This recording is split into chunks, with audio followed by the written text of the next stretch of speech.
वर्षात अघि नै सम्भावित क्षति रोक्न भुस्वाङ खोलामा आउने बाढी रोक्न कार्य अगाडि बढाइएको छ। भुस्वाङ खोलामा आउन सक्ने बाढी पहिरोलाई रोक्न प्युठान नगरपालिकाले तटबन्धको कामलाई तीव्र बनाएको हो। यस वर्ष पनि खोलामा ठूलो पहिरो आउने जोखिम रहेको भन्दै त्यसलाई रोक्न प्युठान नगरपालिकाले तटबन्धको काम तीव्र बनाएको छ। पालिकाले वर्षातको समय सुरु हुनु अगावै प्युठान नगरपालिका वडा नम्बर 9 र 10 को भुस्वाङ खोलामा तटबन्धको काम सक्ने गरी निर्माणको काम अगाडि बढाएको छ। प्युठान नगरपालिकाले संघ र प्रदेश सरकारसँग पनि भुस्वाङ पहिरो रोकथामका लागि आवश्यक बजेट विनियोजन गर्न रकम मागका लागि पत्राचार भेटघाट र दबाब दिइरहेको नगर प्रमुख विष्णु बहादुर योगीले जानकारी दिएका छन्। संघीय सरकार र प्रदेश सरकारसँग हामी धेरै पटक यसका निम्ति यसको व्यवस्थापनका निम्ति त्यहाँको थप क्षतिलाई न्यूनीकरण गर्नका निम्ति र सम्भावित क्षतिलाई न्यूनीकरण गर्नका निम्ति हामी धेरै पटक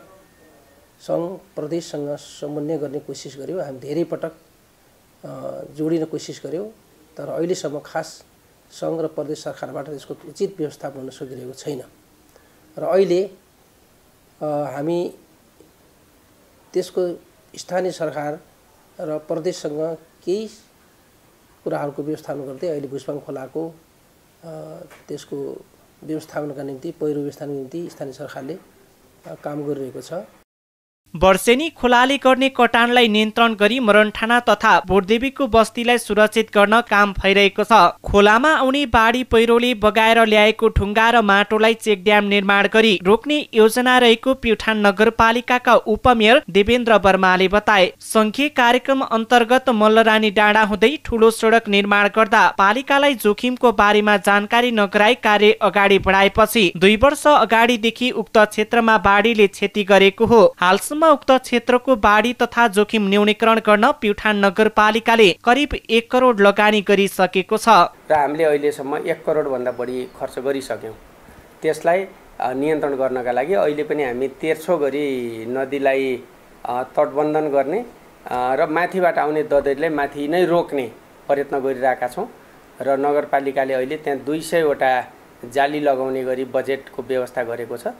त्यस्तै प्युठान नगरपालिकाले सिंचाई मन्त्रालयमा नगर प्रमुख र म डेलिगेसन गएपछि यो पालि सिंचाई मन्त्रालयले पनि त्यहाँ केही पैसा करिब 50 लाख रुपैयाँ तटबन्धनका लागि व्यवस्थापन गरेको छ।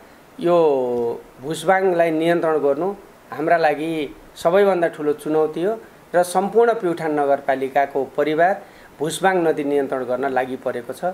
त्यहाँ नदीका कारणले त्यो तटबन्धन नहुँदा र माथिबाट आएको लेदोका कारणले सयौं कुला सबै कुलाहरू र त्यहाँ सयौं रोपनी खेतहरू पनि कटान गरेको छ। यो सबै संरक्षण गर्न हामी निरन्तर लागिरहेका छौं।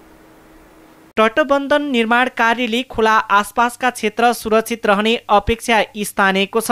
गत 2 वर्षसम्म मरणठाना र बोटदेवीवासीले भोग्दै आएको समस्या तटबन्ध निर्माणसँगै हल हुने आशा गरेको स्थानीयवासी बताउँछन्। अहिले 2080 सालदेखि हामीले यसको बाढीको निरन्तर प्रकोप खेपिरहेका थियौं र हाम्रो स्थानीय सरकार वडा र नगरपालिकाले आफ्नो बलबुताले भ्याएसम्म निकै राम्रो कोसिस गरिराख्नु भएको थियो र अहिले आएर जुन चेक ड्याम लगाएर जुन बेजमा माथिबाट आएको डेब्रिसलाई ब्रेकअप गर्ने काम गरिरहेको छ, यो काम सराहनीय छ र स्थानीयवासी हामी अत्याधिक खुसी छौं। गत वर्ष भुस्वाङ खोलामा बाढी आउँदा कृषि लगायतका क्षेत्रमा ठूलो क्षति गर्यो। मल्लरानी चुजा अर्घखाँची जोड्ने सडक निर्माणका क्रममा माटो ढुङ्गा जथाभावी फाल्दा बस्ती माथिबाट लेदो सहितको बाढी आउँदा बस्ती नै जोखिममा पर्यो। बर्खायाममा भुस्वाङले वर्षेनी जमिन कटान गर्दै आएकोमा तटबन्ध कार्यक्रमले कटान तथा रोकथाम नियन्त्रणमा सहयोग पुगेको छ।